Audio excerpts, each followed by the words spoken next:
Om Swastiastu, selamat pagi kepada Ibu dosen Dr. Putunita Anggreni SMM selaku dosen pengampu mata kuliah Etika Bisnis.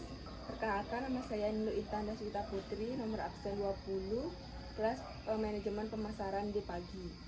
Di sini saya akan menjawab soal UAS secara lisan. Baik, adapun soal nomor 1 yaitu seorang karyawan membocorkan kepada media bahwa perusahaannya memasukkan laporan keuangan. Akibatnya perusahaan rugi besar secara reputasi dan karyawan tersebut dipecat.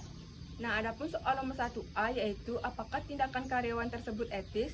Jawabannya, secara etika, tindakan ini dapat dianalisis dari beberapa perspektif, yaitu yang pertama, etika deontologis.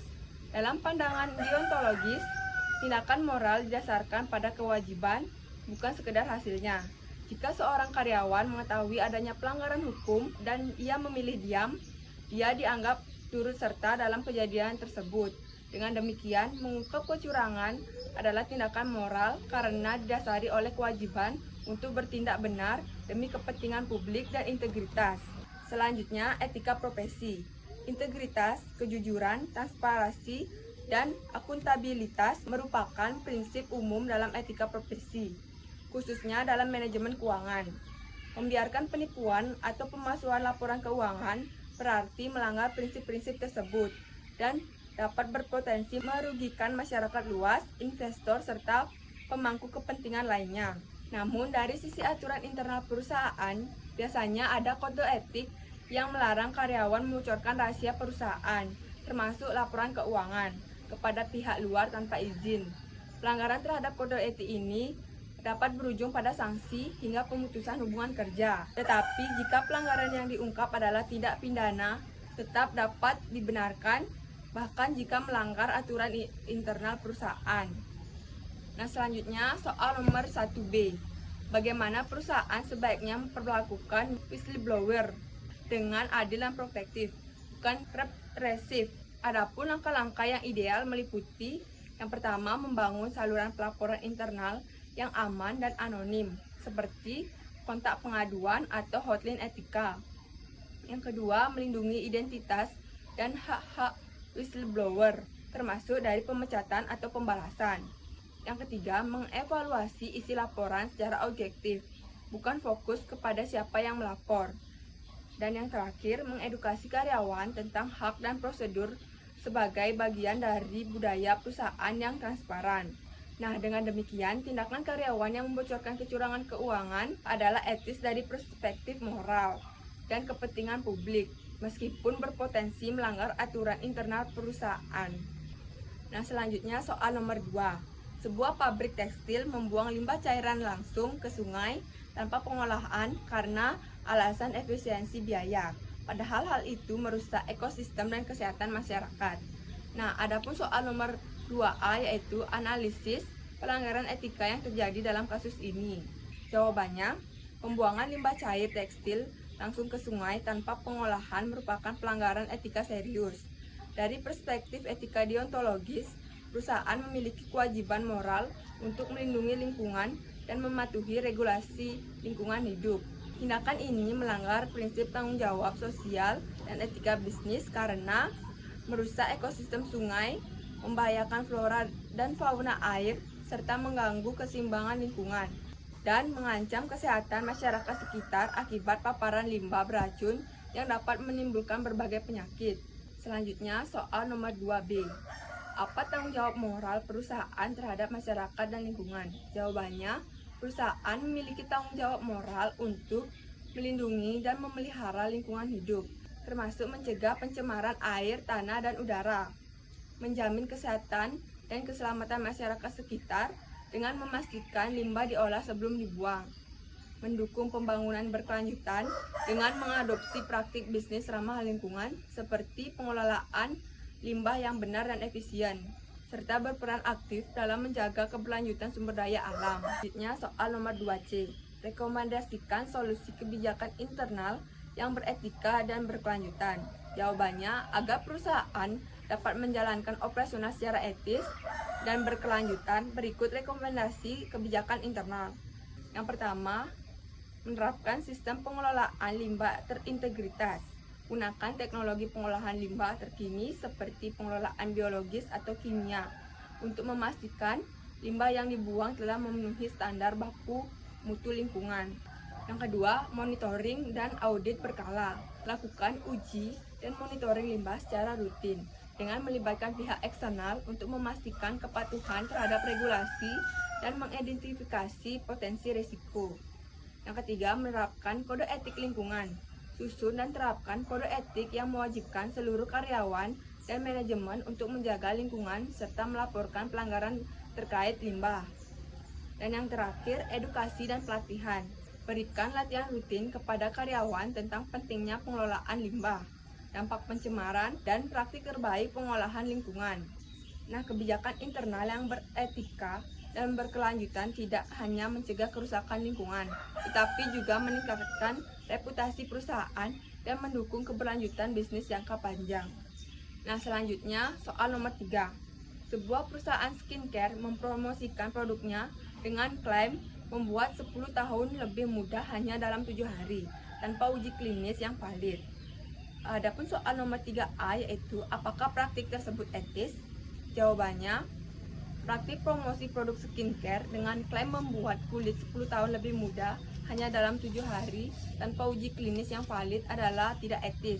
Klaim seperti ini termasuk overclaim, yaitu pernyataan berlebihan yang tidak didukung oleh bukti ilmiah atau uji klinis yang valid.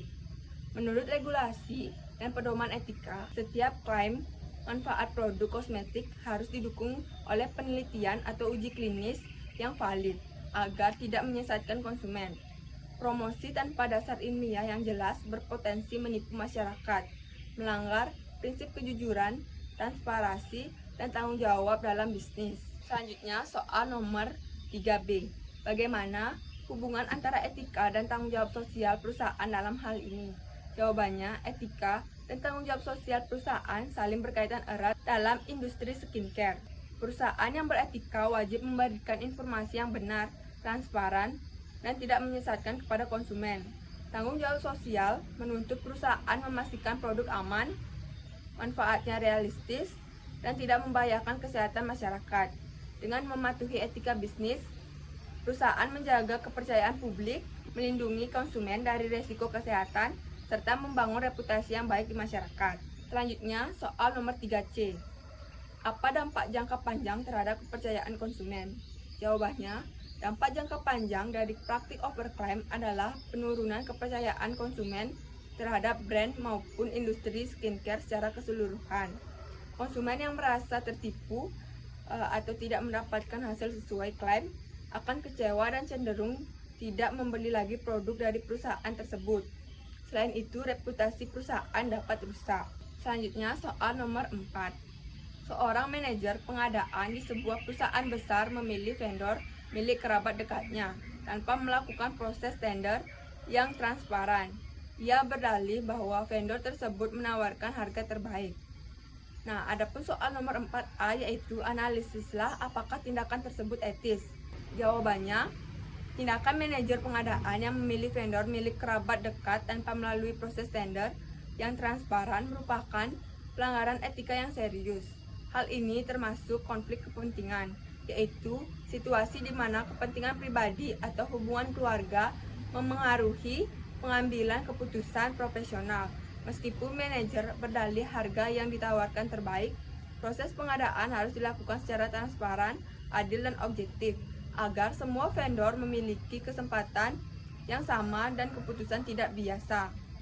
Nah, tindakan ini merusak prinsip integritas, keadilan, dan akuntabilitas dalam pengadaan barang dan jasa. Adapun soal 4B yaitu apa resiko etis dan hukum yang mungkin terjadi. Adapun soal nomor 4B yaitu apa resiko etis dan hukum yang mungkin terjadi. Jawabannya, adapun resiko etis yaitu keputusan yang tidak transparan dan dipengaruhi hubungan pribadi dapat menimbulkan ketidakadilan, menurunkan moral karyawan lain, dan merusak reputasi perusahaan. Konflik kepentingan seperti ini mengikis kepercayaan publik dan internal terhadap manajemen perusahaan. Selanjutnya, resiko hukum.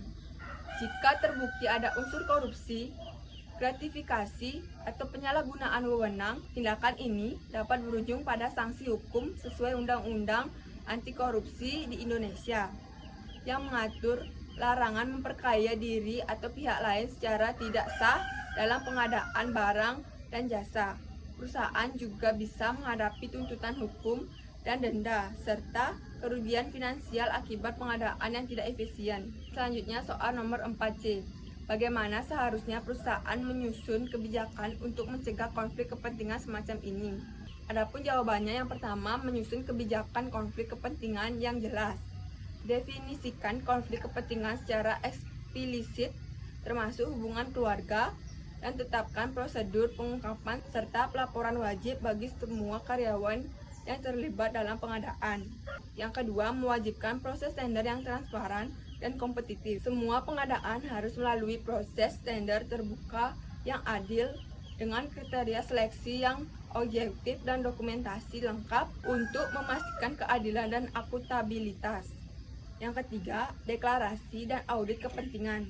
Setiap pejabat pengadaan harus mendeklarasikan potensi konflik kepentingan secara berkala, dan perusahaan melakukan audit independen untuk memeriksa kepatuhan terhadap kebijakan. Yang keempat, pelatihan dan edukasi etika pengadaan. Berikan pelatihan rutin kepada seluruh staf pengadaan tentang etika, integritas, dan pentingnya menghindari konflik kepentingan. Dan yang terakhir, sanksi tegas. Tetapkan sanksi tegas bagi pelanggaran kebijakan konflik kepentingan, termasuk tindakan pemecatan dan pelaporan ke pihak berwenang bila terjadi pelanggaran hukum. Nah, dengan kebijakan dan pengawasan yang tepat, perusahaan dapat mencegah konflik kepentingan, menjaga integritas proses pengadaan, dan membangun kepercayaan stakeholder secara berkelanjutan. Baik, sekian jawaban UAS saya tutup dengan Paramo Santi.